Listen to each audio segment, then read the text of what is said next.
আসসালামু আলাইকুম শিক্ষার্থী বন্ধুরা, আশা করি আপনারা সবাই ভালো আছেন। আজকের ক্লাসে আমরা একটা কমপ্লেক্স জিনিস দেখব, সেটা হচ্ছে টেবিল। এইচটিএমএল এর টেবিল আমাদের বিভিন্ন কাজের প্রয়োজন হবে, সেই কারণে আমরা এখন টেবিল শিখব।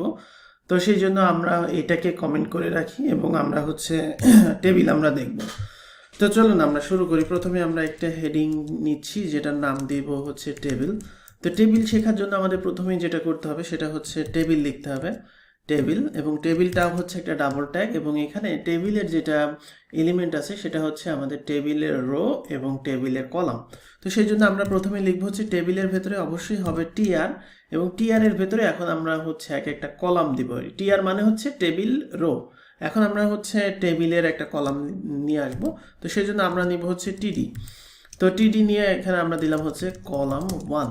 তো এখন যদি আমি এখানে রিফ্রেশ দেই, সেক্ষেত্রে আমরা দেখবো যে আমাদের একটা টেবিল আসছে, বা টেবিলের কোনো বর্ডার আসে নাই।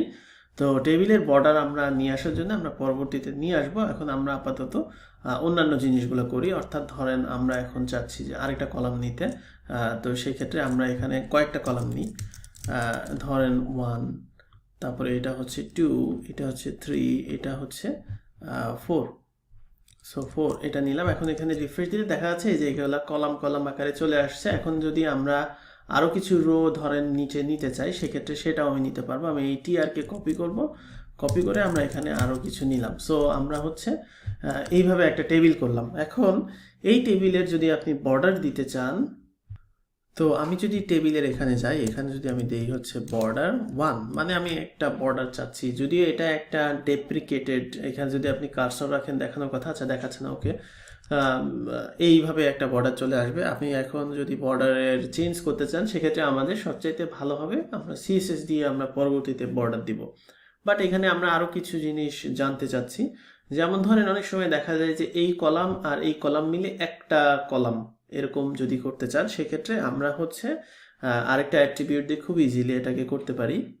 তো সেটা মূলত আমরা কল স্প্যান ইউজ করব। তো ধরেন আমি একটা করতে চাচ্ছি, যেটা হচ্ছে আমরা 3 কলাম থাকবে, বাট প্রথম কলামটা ডাবল হবে দ্বিতীয় রোতে।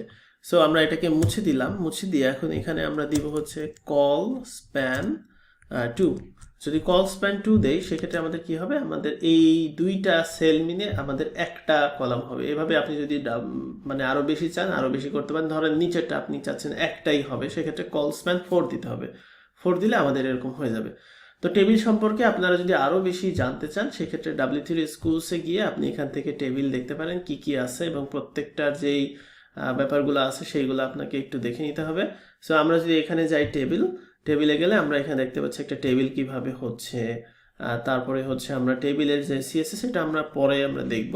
বাট হচ্ছে আপনি এখান থেকে টেবিলের যে ট্যাগগুলো আছে সেগুলো দেখে নিলে হবে আপাতত। ট্রাই ইট ইয়োরসেলফ নামে একটা বাটন আছে, এখানে যদি আপনি ক্লিক করেন, সেক্ষেত্রে আপনি লাইভ এক্সাম্পল পাবেন। বাম পাশে আপনি কোড করতে পারেন, ডান পাশে এখানে দেখতে পারেন। এখন ধরেন এখানে চেঞ্জ করবেন, সেক্ষেত্রে আপনি এখানে দিয়ে রানে ক্লিক করলে এইখানে ওই চেঞ্জটা আসবে।